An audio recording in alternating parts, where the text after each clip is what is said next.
apa? Minta doa kan, minta doa. Cus balik. Ini sampai berjam-jam. Macam nak ngopi pula di situ.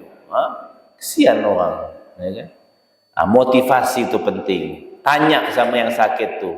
Misalkan laki-laki kan, tanya dia, Pak, apa harapan terbesar yang akan kau lakukan yang sekiranya bisa membuat kau sembuh dari penyakit ini?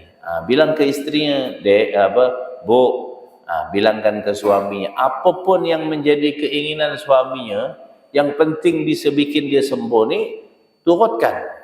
Ya. Tengok laki bilang mau kahwin lagi pula kata dia. Tak jadilah, kau mati-matilah kata. Kata apa? Betul. Ya kan?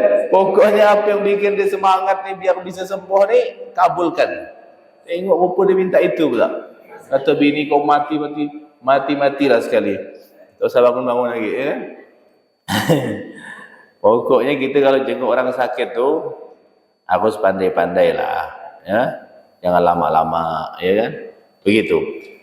Kembali kepada tadi ini. Jadi disuruh angkat tu pena tu. Li'annaha tamhul khataya wa tutahhiru. Karena sakit itu saja sudah dapat melebur dosanya dan mensucikan dia.